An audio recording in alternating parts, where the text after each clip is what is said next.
Welcome to this geometry lesson. Today, we are going to explore the Alternate Exterior Angles Theorem. We will learn what these angles are, state the theorem that connects them, and walk through a simple proof to understand why it works. First, let's set up our diagram. We have two parallel lines, labeled line M and line N. These lines are coplanar and never intersect, which is indicated by the matching arrows on the lines. Cutting across these parallel lines is a third line, called a transversal. Labeled as line T, this transversal creates 8 distinct angles at the intersections. To identify specific angle pairs, we first need to understand the regions created by these lines.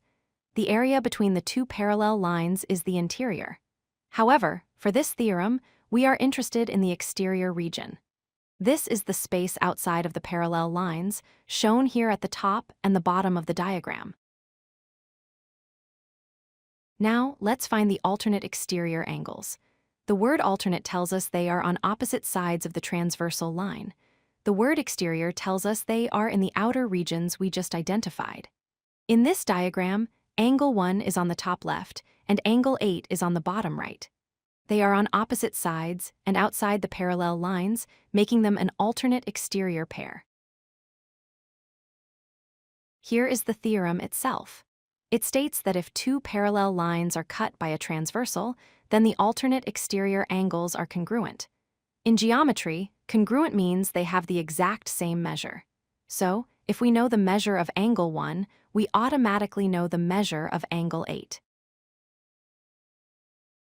Let's prove why this is true. We will start with angle 1 at the top. We can connect it to angle 5 at the bottom intersection. Notice that angle 1 and angle 5 are in the same relative position at each intersection. These are called corresponding angles. The corresponding angles postulate tells us that when lines are parallel, corresponding angles are equal. So, angle 1 equals angle 5. Now, let's look at the bottom intersection. We have angle 5 and angle 8. These two angles are opposite each other across the vertex. These are called vertical angles. A key rule in geometry is that vertical angles are always equal. Therefore, angle 5 is equal to angle 8. Let's combine our two steps.